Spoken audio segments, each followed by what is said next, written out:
why are we doing what we're doing? The biggest problem is that if you test late, it gets really expensive, and it's really hard to detect bugs late in the process. And the important thing here is to test early during the development, not at the end of the development. So what we do is basically we bring the integration test and the system test to the desktop of the developer, so that he can cycle within minutes after every change. He gets a test result and can fix the bug and retest early and so on. So we need to test and learn earlier. Let's have a look at the normal development process of an embedded system. It's very typical that you start on an evaluation board with the right processor, but not with the right electronics around it. You start to commission your drivers, to configure your drivers. You start with hardware-related software components such as motor drivers, motor controllers, or a battery controller, or also bus protocols, CAN bus, LIN bus protocols, and so on. And on top of that, you have software components, pure software components. You integrate everything to an application. And in the end, you bring the application to the real electronic control unit, so to your really electronic system, and then you integrate it with your system. The problem is that it's really hard to test in the early stages of the development. The typical phases where test is in the early stages with a unit test. That's very good for software components, not for all the software components. For example, for motor controller, you do not get away with a simple unit test. You need simulation environment and so on. But still for pure software components, a unit test is a very fast, cheap, early and automatable form of testing. Later in the process, you can run a HIL system test, so a simulated system test, hardware in the loop test, or a real system test. So for example, you get into the car and you drive around the block. This would be a real system test. But the problem with those late tests is, first of all, they are late, usually very late in the process, and they're really expensive and hard to repeat. Usually they are not run very often, those tests. So the developer in the early phases or during the software development phase usually does not have a structured approach for testing. And you have a lot of white spots here on the map. So what we do is with the miniHIL, we focus on the hardware software integration test. So it's a small HIL system test, if you will. By doing that, we enable the complete test of the software, including the drivers, including your motor controller, your battery controller, the complete integration of your software on the right microcontroller. That's all we can run on the microcontroller, and this gives you a very good opportunity to integration test your complete application already early in the process. So what do we really want and need? First of all, we want to test what's changed most frequently, and that's your software. The hardware design is not changed that often. At the beginning, maybe every couple of weeks, later not so frequently, but your software changes maybe 100 times a day, depending on the size of your team and of the effort you put into it. But at least a couple of times a day, you change your software. So that's what you need to change. You do not have to change your hardware all the time, but you need to change the software on every change. So what you want is you want to test every code change of every developer within minutes instead of weeks, early in the process. You need a full regression test also for unrelated code, because you have side effects. Especially in an embedded system, you have limited resources, you have probably a memory leak or whatever it is. And so if you change something, you want to test the complete project, because the problem might be elsewhere, not in the region or in the area where you change the code. You need a full test automation, or you probably want the full test automation to enforce tests. That's something you can do really good with continuous integration. It's harder to do with hardware in the loop, but we have a very nice approach for that. Also to run hardware in the loop on a continuous integration server. You want to enforce the tests by doing that, so that every commit of every developer really is tested, if he wants or not.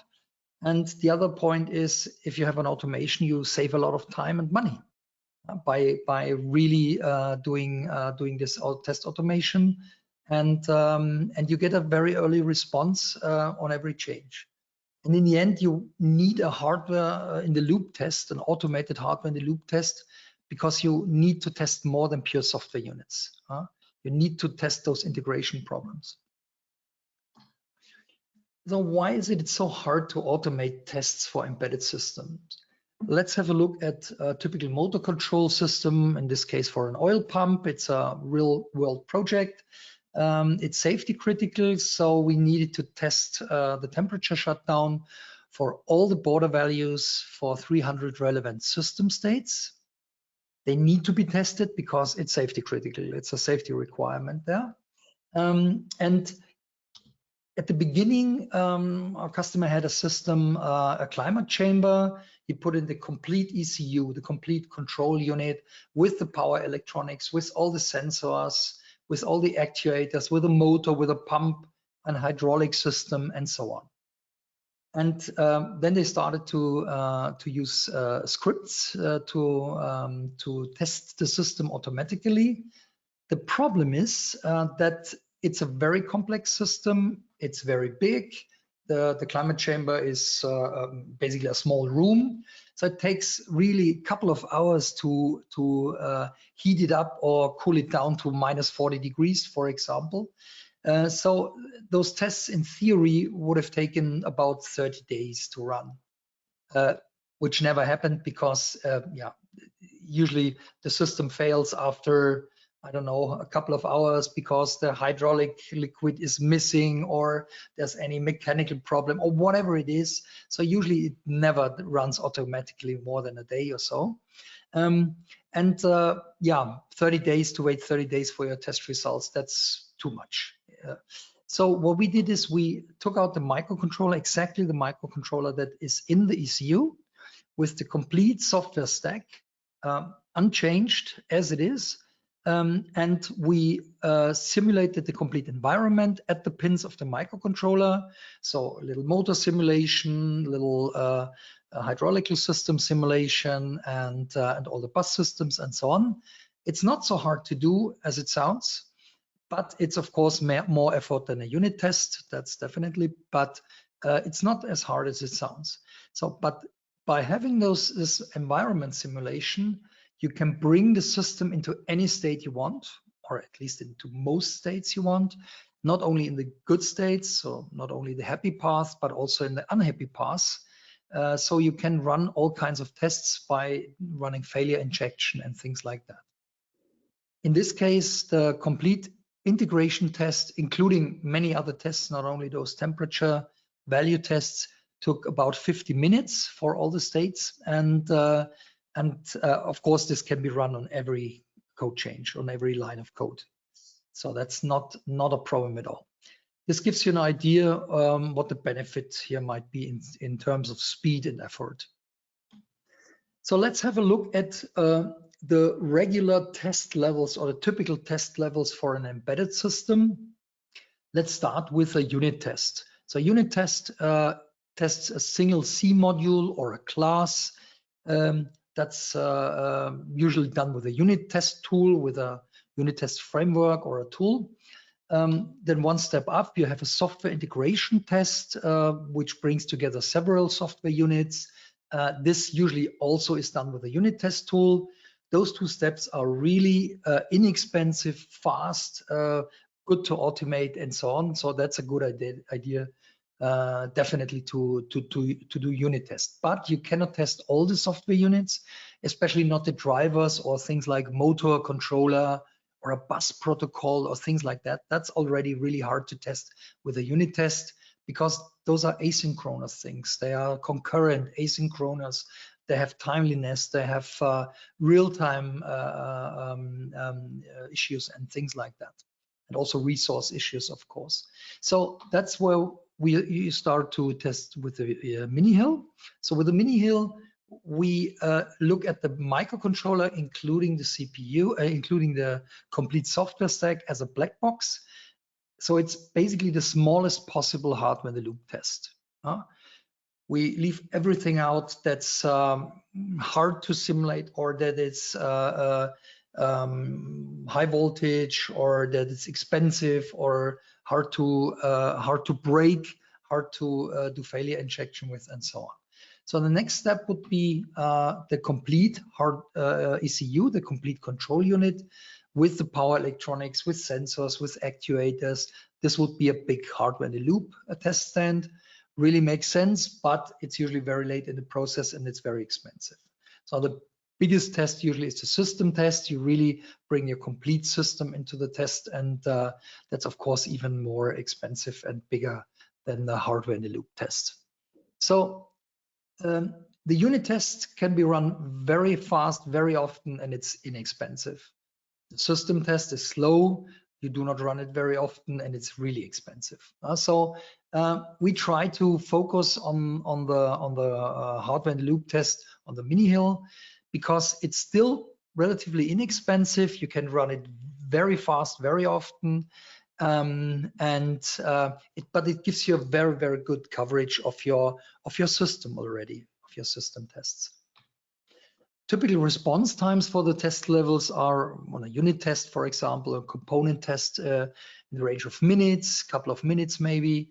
Integration test is very often not done, at least a hardware-software integration test. System test, typically between a couple of weeks and a couple of months. Not because it runs that long, but because usually the system is blocked, the test system is blocked by another project. It's so expensive that you need to put your project into the queue for the test. And so it's really hard to automate, also for the same reasons. Acceptance test is usually a system level test, so this also takes a long time. So with the miniHIL, we bring a part of the system test and the hardware software integration test in the range of minutes. So after every change, you can run the test within minutes. That's the idea here. So we speed up the testing for a fast turnaround, and we close the testing gap here between the component test and the system test. So what can you do with this hardware software integration test? Why is a unit test not sufficient, for example, for many things? The main goal is not to test, for example, the motor control or a single component in your system, but the integration of those components with this complete software system, including drivers and electric signals. You can put your system into almost any state to test it by changing the simulation for failure injection, for example. So it's easy to break a temperature sensor if it's just a piece of software with an analog output. That's easier to break or easier to change than a real temperature sensor. For that, you need a climate chamber. This enables automation and gives you really good speed and depth in your test process. So an example. So let's again look at the microcontroller, including the software as a black box. And for example, we want to test this temperature shutdown I mentioned before. So what will we do? We stimulate the ADC from the outside as an electric signal. And what happens now is, and that explains also why a unit test is not sufficient, you have all kinds of dependencies between those software units, the drivers, the hardware, the electronic or the electric system around it, and so on. And the ADC cascades through the event cascades through the system. The temperature monitor throws an error message for example, or the error controller, and the motor needs to shut down, and so on and so on. And what I really want to see to make sure that my system works in this case, I want to see that the PWM for the motor control shuts down after 100 microseconds, for example, and that it stays off. That's important if you have a safety critical system. And the other effect is I want to see the right CAN error message, just as an example. So those are things you can test really good with such a black box test. So how do we do this? Let's have a look at the hardware first, and then the software part. That's our miniHIL board, the blue one. Here on the right side, you see the system under test. That's in this case a standard evaluation board of ST. You can also plug in Oryx processors or any kind of microcontroller, basically 3.3, 5 volt. In this case, the Nucleo board of ST fits directly on the board, but we have adapters for all kinds of other microcontrollers. And if not, Hitex, or we can adapt this very fast, because those are only passive adapters for the signals. So the system under test is the microcontroller, including your software. So your complete software as it is, as you deliver it to your customer. We connect the pins of the microcontroller that are relevant over this patch panel here with the test system. So that's also a microcontroller. It's very fast, very deterministic. And on this microcontroller, we need three things. First of all, we need in the microcontroller, we need access to those low-level signals. So digital, analog, SPI, I2C, and so on. So the typical low-level IOs. And then on top of that, we need to create simulations for example, for the motor, plant simulation for the motor, for the battery, for the bus protocols, and so on and so on. Because if we do not simulate the environment, your ECU or your application will go into failure immediately, and you don't even get to the state where you actually can test something. So if there's no motor attached, your application will detect this and will fail. So you don't even get to the temperature shutdown scenario because the motor is not there. So you, by providing instead of a real motor and a simulated motor, you have much more flexibility to break the motor because it's just a piece of software. And also it's very, very good to automate, and you can run all the critical paths, all the shutdown paths, the error paths, so the unhappy paths, and of course the happy paths as well.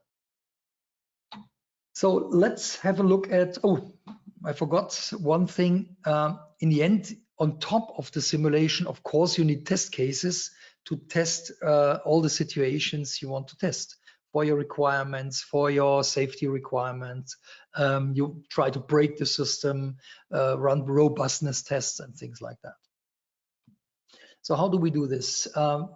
We have a model-based development environment to create the environment simulations and the test models. So it's a model-based approach. So you define the structure and the behavior of the simulation and the test models. From there, we generate executable C code. We generate the C code, we compile it, we flash it to our miniHIL board, and then we execute the simulation and the tests. It's completely executed on this miniHIL board because it needs to be hard real time. So if you want to simulate a motor control or motor plant simulation, you need, for example, 10, 20, 30 kilohertz, and that's very fast. So you cannot run this on a PC or on your laptop. It needs to be hard real time because your motor control system is also hard real time. No? In the end, we start the simulation, we start the test cases, we run the tests, and we log the test results on high level, on low level, and so on. And we generate diagrams, we transform this into diagrams because diagrams are easier to analyze for people like you and me. We always create different diagrams for certain use cases. for example, a sequence diagram to really know exactly where your test case failed and what really happened there. And then you learn, iterate, and do the next iteration with your test or with your system under test. Something special, just to mention that, combinatorial state transition tests. Since we have a model-based approach, we introduced also so-called state transition tests. You model the expected black box behavior of your system under test. Can be a component, can be a complete system, or integration case. You model this as a state transition diagram. And from there, we generate automatically all the test cases needed to cover certain aspects in this system diagram, and the system behavior diagram. So you can provide a higher metric, for example, instead of n switch 1, n switch 2 or 3 or 4, and then you get probably 50 or 100 test cases that try to cover the needed coverage to prove that the system is okay. 100% never, you can never get 100%, but you find a lot of errors with that. That's an elegant way to run, for example, robustness tests and things like that. So the hardware in the loop on your desktop looks like that. So that's exactly my setup I have here. So here, as you can see, I have here a system right next to me. And so that's usually for one project or for one developer with probably a couple of projects. If it gets bigger, the project, then usually we use continuous integration. So that means every code change is automatically built and tested by the server, by a continuous integration server. Usually we put all the miniHIL boards for the different projects in a rack, in a 19-inch rack here. In this case, you have 8 different projects in the same rack here. And yeah, by doing that, you get a really fast response for all your projects. So every developer worldwide, whenever he commits something, gets a response after a couple of minutes if something failed. Where do we use this kind of approach? Basically in all the domains you can imagine where you have embedded systems, basically usually where you use 16 or 30-bit microcontrollers, also 8-bit or 64-bit, but usually the focus is on those low-level IOs with a lot of hardware interaction. So if it's a pure database server with a graphical user interface, then usually it's not a case for the miniHIL. But if you have a motor controller pump or an airbag or a micro-invasive surgery application or something like that, yeah, this might be interesting for you. So let's have a look at the little demo I'm going to show you now. I have a motor control application. The system under test, I'll show you again the board. That's the system under test. That's a Cortex M0 STM32. And on this side, we have the test system. So the system under test runs a motor controller for a BLDC motor. It generates 3 PWMs with block commutation. The test system measures those 3 PWMs, runs the simulation 20,000 times a second or something like that, calculates the new speed, generates the whole signals expected by the motor controller. Could also be analog signals for field-oriented control or whatever it is. And it also provides a temperature sensor. So the system under test runs directly against the test system without any other hardware involved, only on electrical signal level. And then we have a UART to control the speed of the system under test. So that's a little demo, but it's really, it's pretty similar to many projects we have. So on signal level, I created a little signal log of a test run with a Celea logic analyzer. And here you see the PWMs of the generated by the system under test. Here the response of the test system in form of digital signals as whole signals.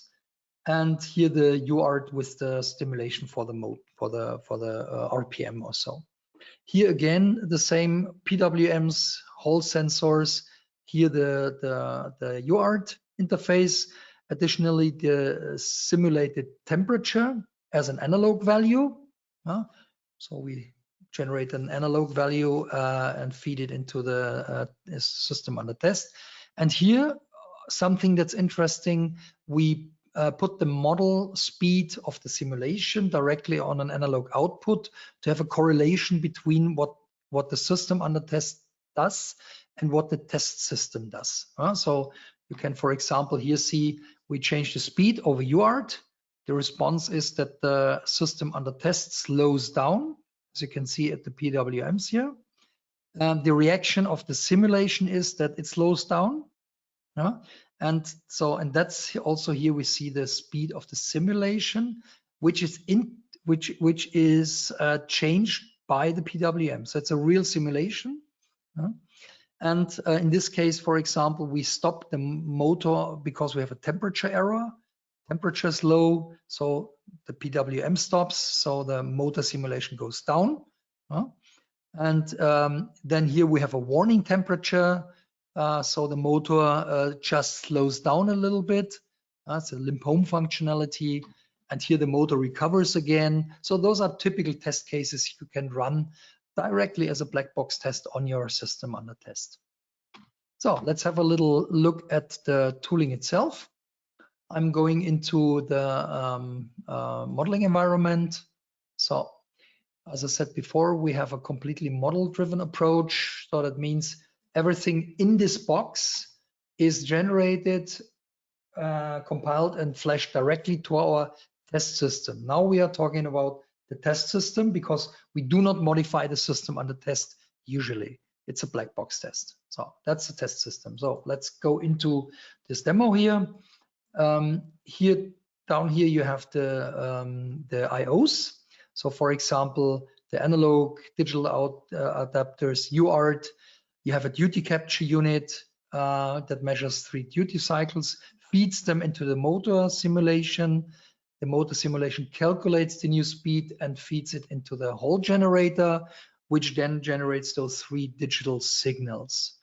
So on this level, we have the simulations. The motor temperature, pretty simple. It transforms degrees Celsius into an analog value. And the motor simulation in this case is a bit more complex. There are much more complex simulations, but usually we tend to keep the simulations pretty simple.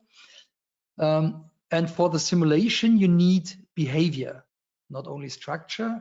And in this case, you can model a state machine. For example, it gets the PWM, the changed value. And then in this state, it calculates the current speed, the new speed, and it sends it to the Hall generator. It sets the speed. So in the model, you have all kinds of signals here. We can set the speed, we can set the direction of the motor. It's a simulated motor, so we can break it in any way we want. For example, we could change the direction, and I expected my system under test would react to this change in direction, to spontaneous change of direction, or I can break a signal or whatever I want. So that's a typical state-based simulation. We can also integrate Simulink models, generated C code from other tools. If you have already simulations in place in other tools, we can integrate this. So, and last but not least, you need to model the test cases. A test case is a bit more special than a state machine. You could use a state machine as well for the test case, but it's much more efficient to have a separate language. I'm going to show you this. In this case, the behavior of this component is not a state machine, but a test case. And here, for example, let's start on low level. For example, we have an interface. We have an interface to the UART. So let's give here, for example, we have the motor temperature. We have an interface to the UART protocol. We have an interface to the motor simulation, and here a digital output. So we can access all those interfaces directly to the system under test or with our own simulation to run test cases. Let's have a look at the first step. For example, the check speed step or the request speed, for example, request speed. As an action, I send a new speed request over UART. So here you have the UART protocol. So that's the component, and I can see what my UART protocol is capable of. And as a reaction, I expect the UART send done, and I expect a mirror protocol reply from my system under test. And after that's a first test step, always action and reaction. And for example, with the check speed, I ask my motor simulation to give me the current speed.